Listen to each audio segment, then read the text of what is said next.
প্রিয় দর্শক, স্বাগত জানাচ্ছি সারাদিনের সংবাদে প্রতিদিনের আয়োজন রাত 11টার শীর্ষ সংবাদে। সারা বিশ্বের গুরুত্বপূর্ণ সব সংবাদের শিরোনাম জেনে নিন শুরুতেই। গাজীপুরে 1 বছর বন্ধ 72 কারখানা, বেকার 73,000 শ্রমিক। গাজায় আগ্রাসন চালিয়ে মানসিকভাবে বিপর্যস্ত ইসরায়েলি সেনারা, কাজে ফেরেনি 1 লাখ সেনা। অন্যদিকে শত শত সাবেক ইসরায়েলি কর্মকর্তা ট্রাম্পের সাহায্য চান গাজার যুদ্ধ থামাতে। 1/11 এর প্রতিধ্বনি শোনা যাচ্ছে ফেসবুক পোস্টে, বললেন উপদেষ্টা মাহফুজ আলম। পুলিশ প্রশাসন ঠিকমতো কাজ করছে না, বললেন উপদেষ্টা সাখাওয়াত। গত 1 বছরে রাজনৈতিক সহিংসতায় বিএনপি জড়িত 92% ঘটনায় পুলিশের বিরুদ্ধে 761 মামলা, গ্রেপ্তার 61। টিআইবির প্রতিনিধি। ইয়েমেনের উপকূলে নৌকাডুবির ঘটনায় নিহত বেড়ে 68 জন। মুরাদনগরে নৃশংস সেই হত্যাকাণ্ডে উপদেষ্টার বাবার জড়িত থাকার অভিযোগ। নৌবাহিনী হাতে আটক ভারতীয় 14 জেলেকে কারাগারে প্রেরণ। মুক্তিযোদ্ধার সন্তান পরিচয়ে চাকরি পাওয়া চাকরিজীবীর তথ্য সংগ্রহ করা হচ্ছে, বলেন মুক্তিযোদ্ধা বিষয়ক উপদেষ্টা। প্রায় 32% হারে জুলাইয়ে বেড়েছে রেমিটেন্স প্রবাহ। শুনছিলেন সংবাদ শিরোনাম, এবারে বিস্তারিত। ফ্যাশন ব্র্যান্ড মানে আর্ট। গাজীপুরে 1 বছর বন্ধ হয়ে গেছে 72টি শিল্প প্রতিষ্ঠান, বেকার হয়েছেন অন্তত 73,000 শ্রমিক। এর মধ্যে গত 6 মাসে 29টি কারখানা বন্ধ হয়েছে। কলকারখানা ও প্রতিষ্ঠান পরিদর্শন অধিদপ্তর ও শিল্প পুলিশের তথ্য অনুযায়ী কাজের ঘাটতি, কার্যাদেশ বাতিল ও ব্যাংকের আর্থিক অসহযোগিতাই প্রধান কারণ। সবচেয়ে বড় ধাক্কা লেগেছে সিজন ড্রেসেস লিমিটেডে, যেখানে একসময় 1260 শ্রমিক কাজ করতেন। 2022 সালে তারা $33.7 মিলিয়ন পোশাক রপ্তানি করলেও যুদ্ধ, কার্যাদেশ সংকট ও ব্যাংকের উচ্চ সুদের চাপে 2024 সালের জুলাইয়ে কারখানাটি স্থায়ীভাবে বন্ধ হয়ে যায়।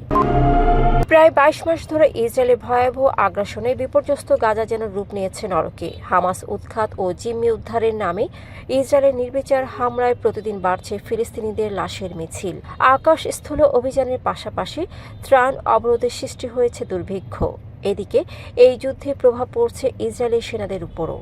টিআরটি গ্লোবালের তথ্য অনুযায়ী 2023 সাল থেকে 2025 সালের মাঝামাঝি পর্যন্ত আত্মহত্যা করেছেন অন্তত 50 ইসরায়েলি সেনা, যেখানে 2022 সালে ছিল 14 এবং 2021 সালে 11 জন। মানসিকভাবে বিপর্যস্ত হয়ে প্রায় 1 লাখ রিজার্ভ সেনা ছুটি শেষে কাজে ফেরেননি। এদিকে ইসরায়েলের শত শত অবসরপ্রাপ্ত নিরাপত্তা কর্মকর্তা ও গোয়েন্দা প্রধান প্রেসিডেন্ট ট্রাম্পের প্রতি গাজায় যুদ্ধ বন্ধে ইসরায়েলকে চাপ দেওয়ার আহ্বান জানিয়েছেন।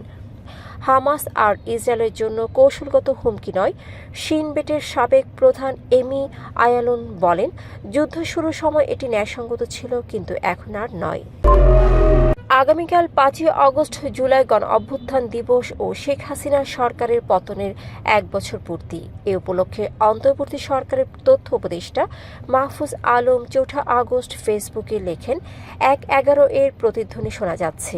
এরপর আরেক পোস্টে তিনি বলেন, অভ্যুত্থানের শিবির, ছাত্রদল, ছাত্রশক্তি, বাম সংগঠন, আলেম, মাদ্রাসা ছাত্রী, শ্রমজীবী, নারী, শিক্ষার্থী, ছাত্রলীগের একাংশ, মিডিয়া ও প্রবাসীদের ভূমিকাও ছিল গুরুত্বপূর্ণ। তার প্রশ্ন, জনগণের লড়াইয়ে কার কোন অবদান অস্বীকার করবেন? রোববার নাটোরে শ্রমিক কল্যাণ ফাউন্ডেশনের চেক হস্তান্তর ও মতবিনিময় সভায় বস্ত্র ও পাট এবং নৌপরিবহন উপদেষ্টা ব্রিগেডিয়ার জেনারেল অবসরপ্রাপ্ত এম সাখাওয়াত হোসেন বলেন, পুলিশ প্রশাসন কাজ করছে না, কারণ তাদের স্ট্রাকচারটাই শেষ হয়ে গেছে। তিনি আরও বলেন, নেতা হওয়া শুধু ভোটের জন্য নয়, সঠিক পথে নেতৃত্ব দেওয়ার দায়িত্ব। ভুল পথে চালালে দেশের কাঠামো ভেঙে পড়বে, এটি 1 বছর ঠিক করা সম্ভব নয়। শ্রমিকদের প্রতি তিনি বলেন, আপনার ন্যায্য দাবি নিয়ে আবেদন করুন, জেলা প্রশাসক না শুনলে মন্ত্রণালয়ের দরজা আপনাদের জন্য খোলা। আগামী 2024 থেকে জুন 2025 পর্যন্ত 471টি রাজনৈতিক সংঘাতে 121 জন নিহত ও 5189 জন আহত হয়েছেন। এসব সংঘাতে 92 ভাগ ঘটনায় বিএনপি, 22 ভাগ ঘটনায় আওয়ামী লীগ, 5 ভাগ ঘটনায় জামাত এবং 1 ভাগ ঘটনায় এনসিপির সম্পৃক্ততা পাওয়া গেছে। সোমবার টিআইবি আয়োজিত সংবাদ সম্মেলনে এসব তথ্য জানানো হয়। টিআইবির সিনিয়র রিসার্চ ফেলো শাহজাদা এম আকরাম জানান, ঢাকার 53টি টার্মিনাল ও স্ট্যান্ড থেকে প্রতিদিন 2 কোটি 21 লাখ টাকা চাঁদাবাজি হয়। তিনি বলেন, বিদেশে পাচারকৃত সম্পদ ফেরত আনার ক্ষেত্রে সরকারের ভূমিকা আশাব্যঞ্জক নয়। এছাড়াও নতুন বাংলাদেশ কর্তৃত্ববাদী সরকার পতন পরবর্তী 1 বছরের উপর পর্যবেক্ষণ প্রতিবেদনে জানানো হয়, অভ্যুত্থানের পর 11 মাসে পুলিশের বিরুদ্ধে 761টি মামলায় 1180 জন পুলিশ আসামি, গ্রেপ্তার হয়েছেন 61 জন। ইয়েমেনের আবিয়ান উপকূলে অভিবাসী বোঝাই নৌকা ডুবে 68 জন আফ্রিকান নিহত এবং 74 জন নিখোঁজ হয়েছেন। জাতিসংঘের অভিবাসন সংস্থা জানায়, রবিবার ডুবে যাওয়া নৌকাটিতে 154 জন ইথিওপিয়ান ছিলেন। মাত্র 12 জন জীবিত উদ্ধার হন। 54 জনের মরদেহ কানফার জেলায় ভেসে আসে এবং 14 জনের মরদেহ বিভিন্ন স্থানে পাওয়া যায়। ইয়েমেনের স্বাস্থ্য বিভাগও 54 জন নিহতের তথ্য নিশ্চিত করেছে। কুমিল্লার মুরাদনগরের করইবাড়ি গ্রামে মা, ছেলে ও মেয়েকে নির্মমভাবে হত্যা মামলায় অন্তর্বর্তী সরকারের এক উপদেষ্টার বাবার সরাসরি মদত ও নির্দেশের অভিযোগ উঠেছে।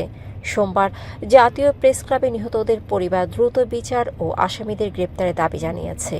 নিহত রুকসানা আক্তার রুবির সন্তান রুমা আক্তার বলেন, 3রা জুলাই পরিকল্পিতভাবে আওয়ামীপন্থী সন্ত্রাসীরা এই হত্যাকাণ্ড করেছে এবং এতে ওই উপদেষ্টার বাবার প্রভাব ছিল। অভিযোগ, উপদেষ্টার বাবার সাহসে শিমুল চেয়ারম্যান ও দোসররা এই অপরাধ করেছে। বাগেরহাটের মোংলায় আটক হওয়া 14 ভারতীয় জেলেকে জেল হাজতে প্রেরণ করা হয়েছে। পুলিশ ভারতীয় এই জেলেদেরকে সোমবার দুপুর বাগেরহাট আমলি আদালত 6 পাঠালে আদালত তাদেরকে হেফাজতে প্রেরণের নির্দেশ দেন। শনিবার রাতে মংলা বন্দরের অদূরে ফেয়ারওয়ে বয়া সংলগ্ন গভীর সাগর থেকে এফপি পারমিতা নামক ভারতীয় ফিশিং ট্রলার সহ 14 জেলেকে আটক করে নৌবাহিনী।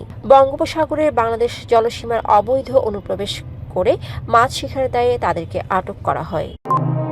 মুক্তিযুদ্ধের সন্তান পরিচয়ে চাকরি পাওয়া 90,000 সরকারি কর্মচারীর তথ্য সংগ্রহ করা হচ্ছে, জানিয়েছেন মুক্তিযুদ্ধ বিষয়ক উপদেষ্টা ফারুকী আজম। তিনি বলেন, ভুয়া মুক্তিযোদ্ধার সন্তানদের বিরুদ্ধে আইনগত ব্যবস্থা নেওয়া হবে। পূর্ববর্তী সরকারের সময় অনেকেই ভুয়া সনদ নিয়ে সুবিধা নিয়েছেন।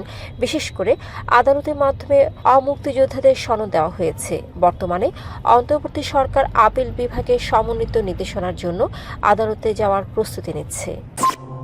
2025-26 অর্থ বছরে জুলাই মাসে প্রবাসী বাংলাদেশিরা দেশে পাঠিয়েছেন $248 কোটি, যা গত বছরের তুলনায় 29.48 ভাগ বেশি এবং গত 5 বছরের দ্বিতীয় সর্বোচ্চ রেমিটেন্স। এই বৃদ্ধি সরকারের বৈধ চ্যানেল সহজ ও আকর্ষণীয় করা, 2.5 ভাগ প্রণোদনা, ব্যাংকিং সেবার উন্নতি ও হুন্ডি প্রতিরোধের ফলে হয়েছে।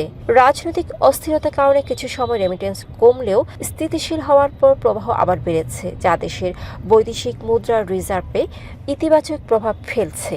দর্শক, এতক্ষণ আমাদের সাথে থাকার জন্য ধন্যবাদ। প্রতি মুহূর্তে দেশ বিদেশের গুরুত্বপূর্ণ সব সংবাদ জানতে ভিজিট করুন www.সারাদিনেরসংবাদ.com ও চোখ রাখুন সারাদিনের সংবাদের অফিসিয়াল ফেসবুক পেজে। Fashion brand Mali Art. Men's, ladies and kids wear.